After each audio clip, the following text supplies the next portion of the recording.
think we got the drill down by now. Started here on the left, Chris. Just get your thoughts on the line play after watching the film, the offensive line against Northwestern. That was good. Graham Glasgow stood out the most, and he was our offensive player of the game. Also to note, Ben Braden has now continued to be an ascending player. He might have even got the silver medal. He was. It's good to see, but yeah, the line play has been ascending.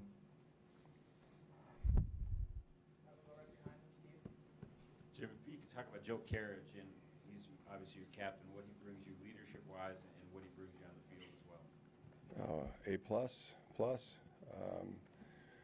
Has from day one in terms of work ethic, leadership, role model, example. Been really good. Good to see him back out this week. Warms your heart to see a fullback pop a run for, what was it, 36, 34. That's heartwarming. So, and nice to see the fullback position do that. Sione Huma also has been outstanding. Both, in the way they're blocking and the way they're running the ball. I haven't had fullbacks like this. Talented runners when they have the football in their hands, and it's been heartwarming to see the fullback dive be successful. Touch on what makes that play successful in terms of maybe the play fake to Davion, or who's blocking is most central to making that successful. Yeah, everybody who doesn't have the ball is essential.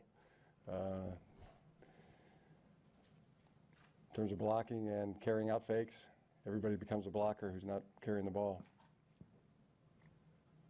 Stand in the back left here, Matt. Jim, a lot of coaches and players in football and other sports talk about consistency and the message of trying to stay consistent with a demeanor and the message. What has been that most consistent message that you and your staff have brought to this team that has made it so successful so far? I don't know. I don't know what the most consistent message would be. The thing I tend to hope for, look for in consistency is being consistently good, as opposed to being consistently average. About all I have to say about that. Stand up in the front right here, Mark.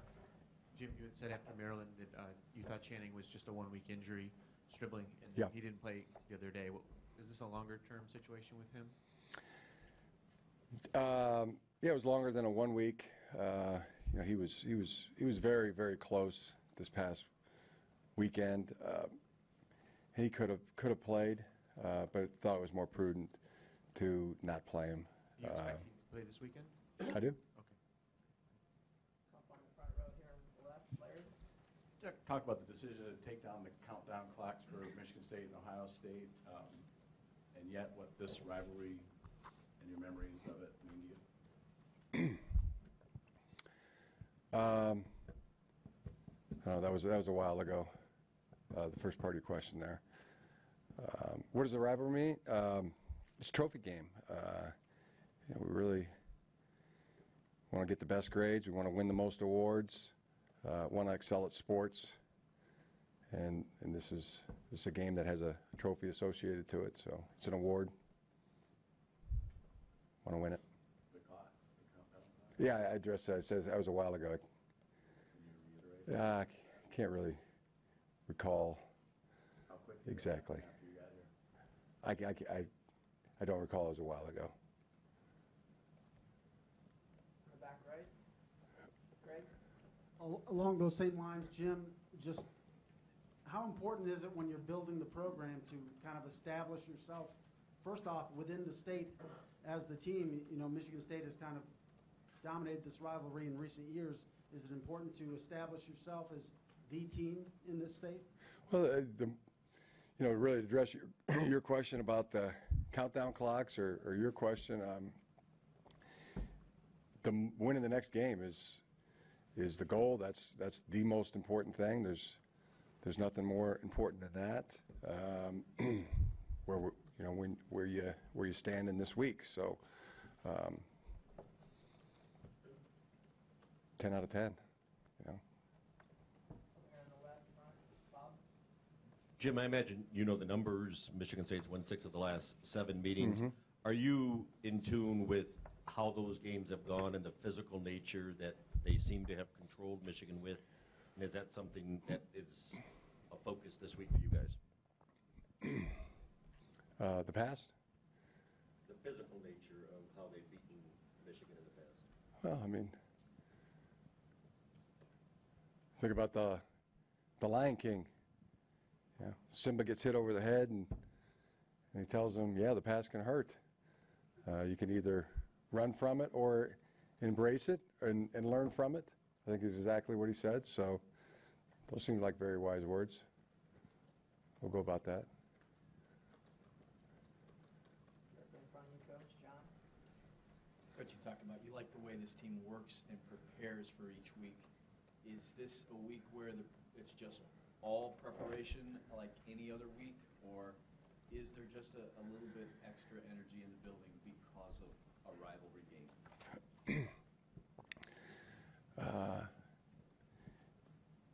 Yeah, again, I'm sure there's going to be attempts made to build the game up and et cetera. But yeah, we're working and not worrying and have a chance maybe to hear what's out there. We've just been down there going about our business, and may have a chance to get the ear to the railroad track and see what's out there. But we're working on not worrying right now. Center middle, Adam. Coach, at times we've seen you rotate a linebacker back to deep safety. What's the goal of that, and what are some of the advantages to being able to do that?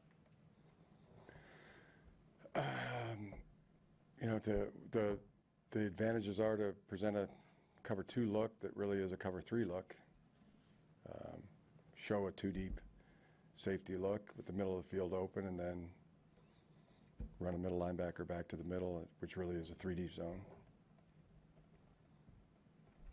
We'll go up in the front here, Mike. Jim, did you have a chance to watch, obviously, the film from the weekend and see the opening kickoff? Is there something that you guys did you discover something? And how much of that play is JU and how much of that is everybody else? The greatest here is JU. I mean, when you're the returner, you're wearing the big sombrero. You got the greatest share. But it's a unit effort. It's a team effort, as we said before. One person's the ball carrier and everybody else is the blocker. And that particular play was well schemed, and blocks were crisp and sharp, and the timing of the blocks was outstanding, resulted in a touchdown. Coach, we're going to go all the way to your right, Dave. Mm-hmm. Coach, the so-called experts all seem to think that Michigan is ahead of schedule. The scribes, the pundits, the so-called experts? The ahead of schedule is the word everybody's using.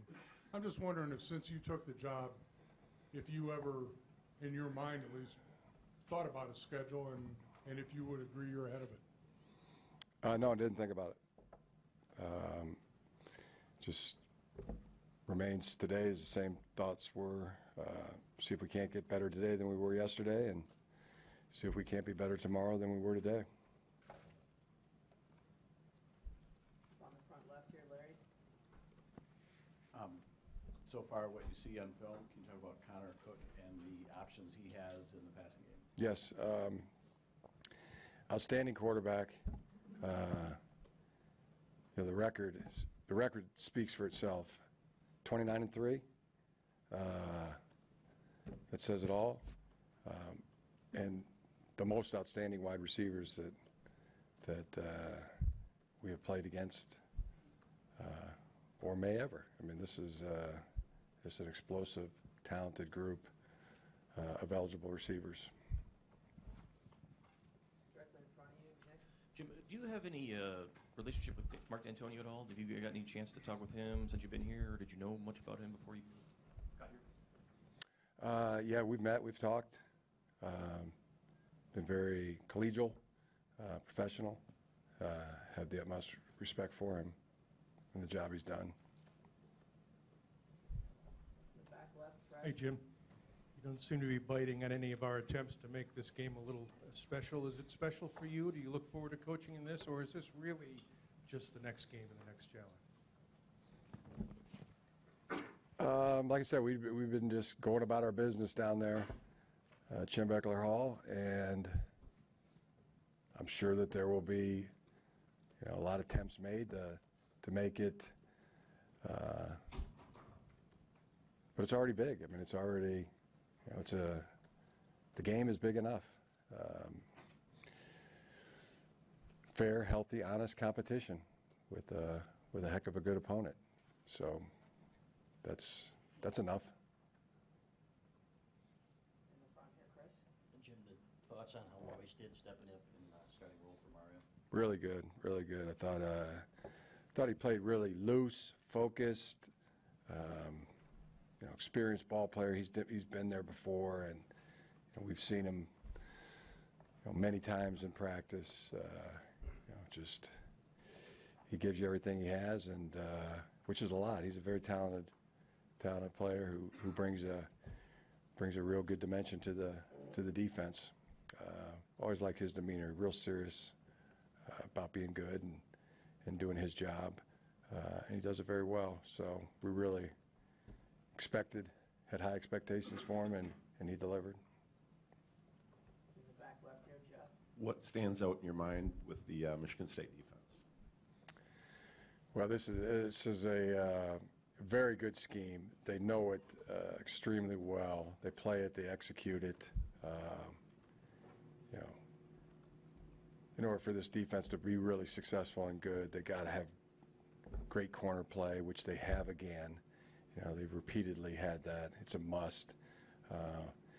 And then, the inside rushers being able to get pass rush and contain. I mean, they do it all with the front four, and they do it very effectively. But sound, and they understand it well, and play the defense very good. Jim, a lot of times in-state rivalries, one's up, the other's down. It's kind of a seesaw thing. Do you believe that Michigan and Michigan State, as programs, can both compete at a high level at the same time? Yes.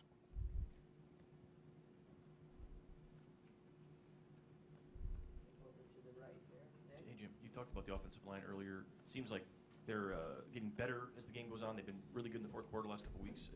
How have you seen them, play from wire to wire during games? Have you seen them improve as the game goes on, become maybe more dominant in the run game up front? Improvement, yes. Ascending, yes. It's very important to them. They've done and they're experienced players who've been there before and work extremely hard. And a cohesive group. You'd expect improvement, and they're delivering on that. Better and better. Building. Right here in the front middle, Adam? Jim, with nerves and maybe energy among the players possibly being a factor Saturday, how important is it for you guys to have Jake Rudock? Especially he's been his calm demeanor. He's been kind of able to weather anything thrown at him. How important is it to have a guy like that? It's very important. I think we have that. I mean, he's from playing his best football, preparing, consistently good each and every week. Doesn't get rattled. Yeah, we've talked about that. It's come to expect that. Front right, Mark? As someone who played in this rivalry, can you kind of explain there's a uniqueness to it in terms of on the field? A lot of people said over the years that it's very physical. It's maybe more physical than any other game. Did you notice that when you were playing in this Michigan State game? Again, the question asked to compare, and never been a fan of that, of the comparison. This game to that game, or more physical or less physical. Seems something always gets diminished when you start talking that way. Well, if you go back to the '84 game when you broke your arm, how often have you thought about that moment over the years, like a what if, you know, because that was right when you were starting to emerge as a quarterback and getting your chance?